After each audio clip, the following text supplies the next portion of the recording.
Es el 27 de noviembre de 1992. Ajá. Y quiero empezar pintando la escena de ese día porque es visualmente muy poderosa. El cuerpo de un hombre regresa a Puerto Rico. Y el recibimiento es una locura. Una locura absoluta. Hay multitudes inmensas bloqueando las calles, aplausos que ensordecen, una lluvia de flores cayendo por todas partes y lágrimas en los rostros de miles de personas. Todo un país saliendo a despedir a un ídolo nacional. Exacto, a un símbolo cultural. Pero y aquí es donde la historia da un giro espectacular. Entre toda esa multitud, casi fundido con la gente, pasando totalmente desapercibido, Hay un hijo. hay un hijo. Un hijo que en medio de ese escándalo de dolor público, tomó una decisión muy consciente, que es guardar absoluto silencio. Un silencio bastante prolongado. Sí, no fue un silencio para pasar el duelo un par de meses. Fue un silencio que duraría exactamente 34 años. Uf, es una imagen de apertura que te deja helada, la verdad.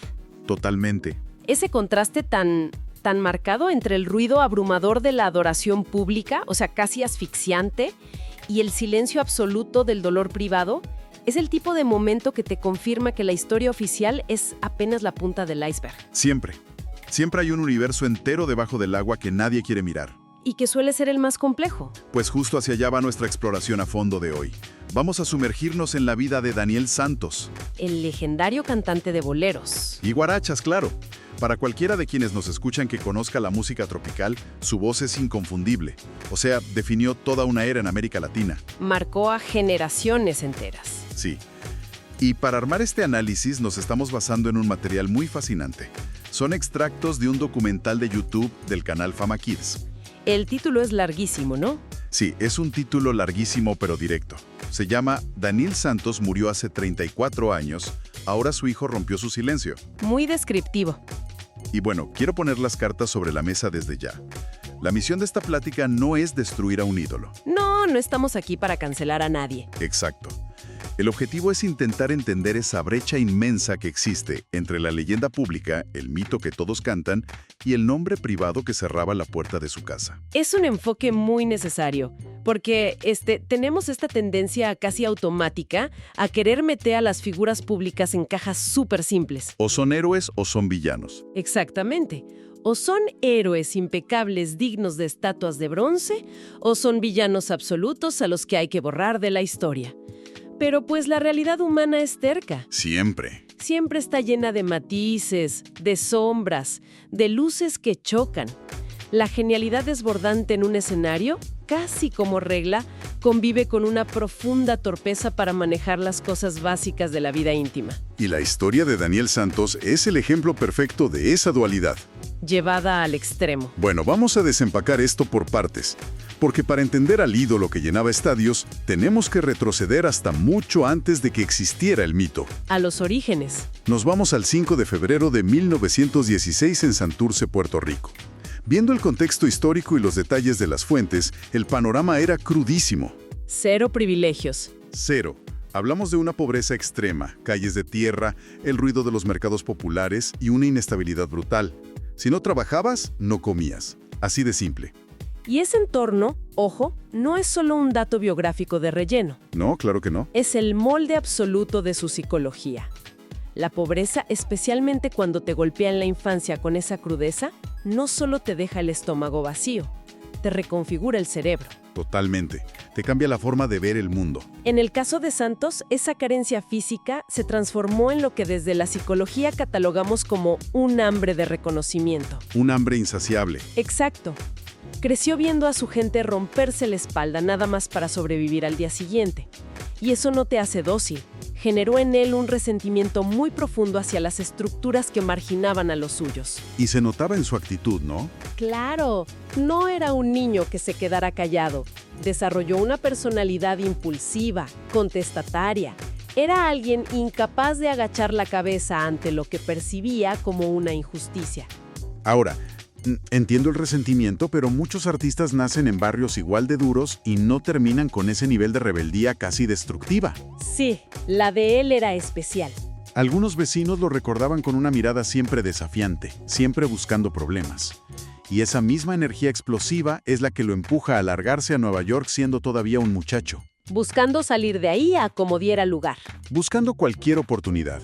Pero, a ver, la ciudad de Nueva York en los años 20 y 30 no era exactamente un paraíso de bienvenida. Para nada, menos para un joven latino sin un centavo. Era durísimo. Era una trituradora de sueños. Se encuentra con un entorno increíblemente hostil. Barrios marginales donde la supervivencia era la única regla. Trabajos precarios de sol a sol. Y una sociedad que los veía con mucho desprecio. Exacto.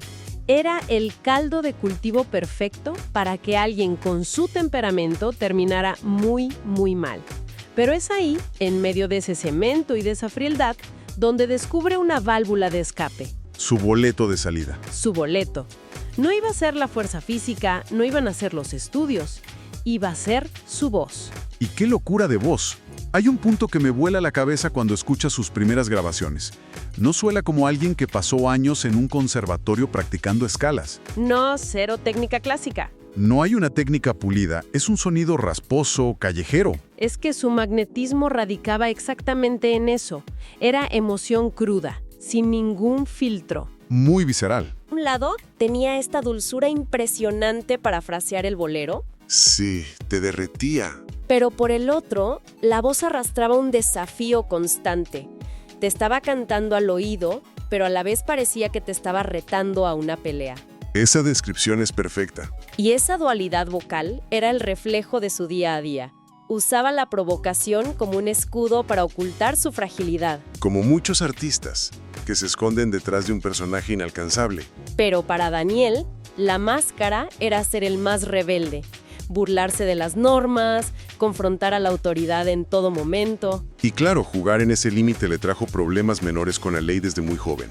Sí, roces constantes. Pequeños arrestos que, vistos en retrospectiva, eran como los temblores antes del gran terremoto. Presagiaban este conflicto eterno en su vida, el choque entre un talento innegable y un carácter absolutamente inflamable. Que siempre terminaba encendiendo alguna chispa. Y aquí es donde se pone realmente interesante la historia, porque a finales de los años 30, ese talento en bruto empieza a encontrar su cauce. Empieza a perfilarse. Pasa por varias agrupaciones, hace ruido en los clubes y el destino le pone enfrente a las grandes orquestas.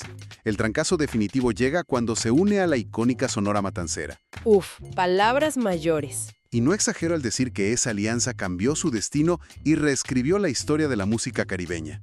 Para dimensionar el tamaño de este fenómeno, hay que ver las cifras de las fuentes.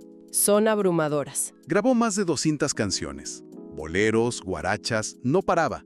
Hacía giras masivas presentándose ante audiencias de más de 10,000 personas. 10,000 personas en esa época. Sí, y hay que detenerse a analizar ese nivel de éxito.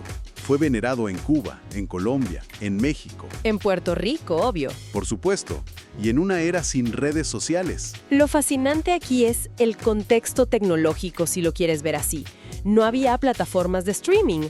Para que alguien te escuchara a miles de kilómetros, un disco físico de vinilo tenía que viajar en barco. O la voz tenía que colarse por las ondas cortas de la radio. Exacto. Lograr conectar con millones de personas de esa forma requería de un carisma sobrehumano.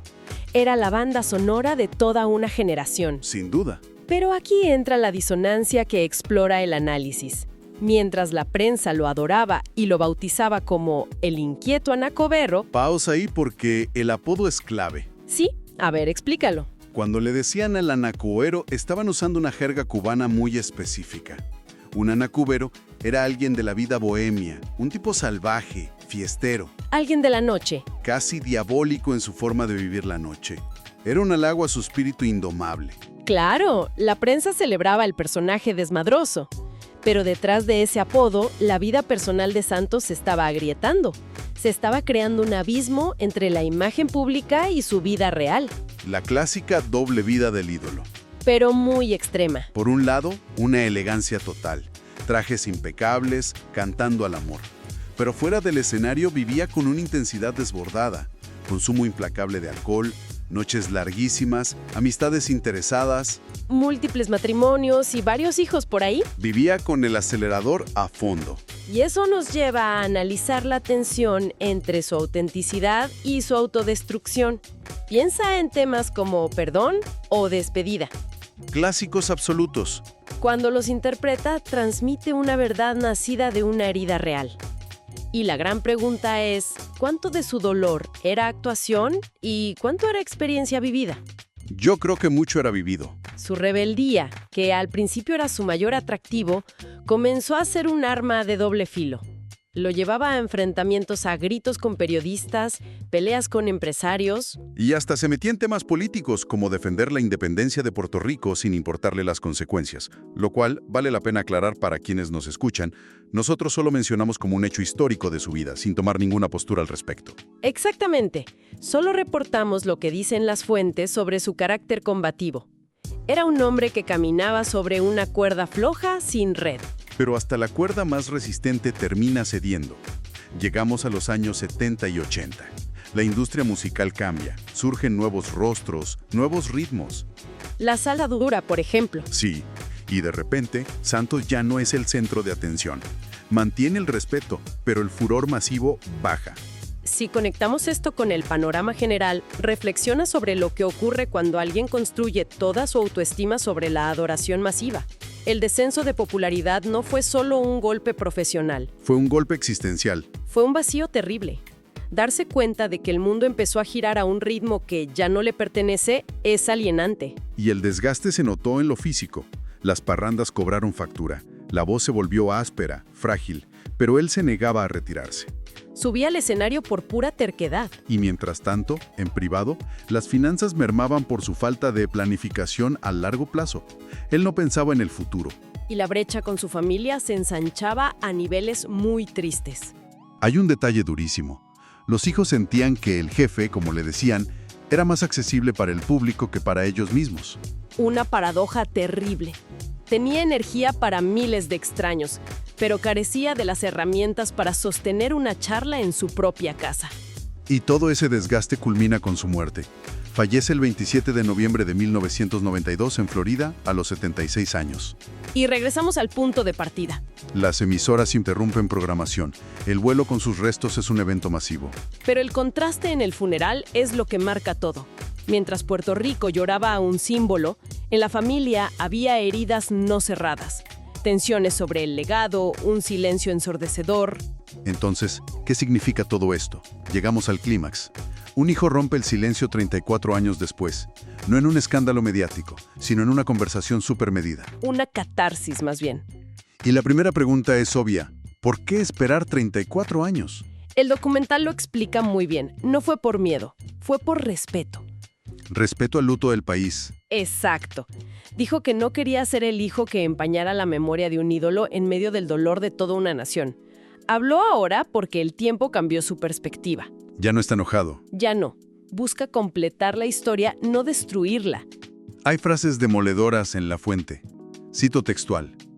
Dice, mi padre era un gigante, pero también era humano. Fuertísimo. Y remata con, mi padre no sabía cómo ser padre. Nadie le enseñó. Uf, esto plantea una pregunta importante sobre cómo exigimos que los ídolos sean perfectos. La verdad de Santos era incómoda, era ambigua. Había luces y sombras. El hijo relata momentos de ternura auténtica, regalos inesperados, pero también largos periodos sin contacto. Meses de ausencia. Amaba a sus hijos, sí, pero a su manera intensa e impredecible. Lo que vemos es una cadena generacional de carencias afectivas. Un hombre que no pudo dar en casa lo que la vida nunca le dio a él. Exactamente. Para ir sintetizando, creo que queda claro que la grandeza pública no garantiza la plenitud privada. El talento no inmuniza contra las carencias emocionales. Para nada. Y el aplauso masivo no sustituye la cercanía en el hogar.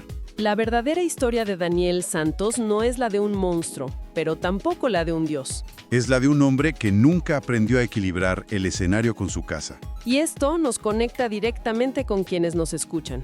Sí, porque nos recuerda nuestra propia tendencia a idealizar. Olvidamos que detrás de los gigantes hay seres humanos que sienten miedo, que se equivocan y cargan con contradicciones terribles. La lección más profunda resulta ser sobre el amor imperfecto y la reconciliación tardía. Una lección de empatía al final del día. Pero antes de irnos, quiero dejar una última idea para reflexionar, construyendo sobre lo que vimos en las fuentes. Si la adoración del público permite a los artistas enmascarar sus fracasos personales mientras viven, Ajá. es posible que el descubrimiento de sus defectos décadas después no destruya su arte, sino que haga que sus canciones desgarradoras se sientan infinitamente más auténticas y trágicas hoy de lo que jamás sonaron en su momento. Definitivamente. Cambia por completo la lente con la que vas a escuchar esos boleros sobre el dolor y la pérdida. Ahora sabes cuánto le costaron. Ahí dejamos la reflexión para nuestra audiencia. Muchas gracias por acompañarnos en este análisis a fondo. Nos escuchamos en la próxima inversión.